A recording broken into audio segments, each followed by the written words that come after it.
ଆପଣଙ୍କ ନାଁ? ରଞ୍ଜିତ କୁମାର ବେହେରା। ହଁ, କ'ଣ ହଉଥିଲା ଆପଣଙ୍କର? ମୋର ଘର କାଳୁପଡ଼ା, ଖୋର୍ଦ୍ଧା ଜିଲ୍ଲା। ମୋ ତଣ୍ଟିରେ ଇଏ ଜମିଥିଲା, କଫ ଜମିଥିଲା। ଆଚ୍ଛା, କଫ ଜମିବା ଦ୍ୱାରା ମୁଁ ଠିକ୍ ସେ କଥାବାର୍ତ୍ତା କରିପାରୁନଥିଲି କି ନିଶ୍ୱାସ ନେଇପାରୁନଥିଲି। ଏହାଦ୍ୱାରା ମୋତେ ବହୁତ ଅସୁବିଧା ଅନୁଭବ କରୁଥିଲି ମୁଁ, କାରଣ ମୋତେ ନିଜକୁ ଅସନ୍ତୁଷ୍ଟ ଲାଗୁଥିଲା, କାରଣ ମୋ ଦେହଟା ଖରାପ ଲାଗୁଛି।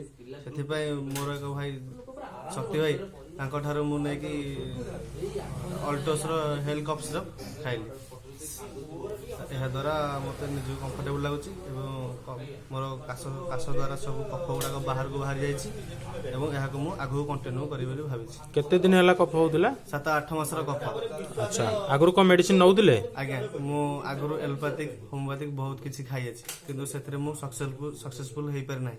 ଏଇଥିରେ ହିଁ ମୁଁ ସକ୍ସେସଫୁଲ ହେଇଛି। ଏଟା କେତେଟା ଡବା ଖାଇଲା ପରେ ଆପଣଙ୍କର କଫ ଭଲ ହେଇଗଲା? ମୋର ପ୍ରଥମତଃ ଭଲ ହେଇଯାଇଛି। ଆଚ୍ଛା, ହଉ ବହୁତ ବହୁତ ଧନ୍ୟବାଦ।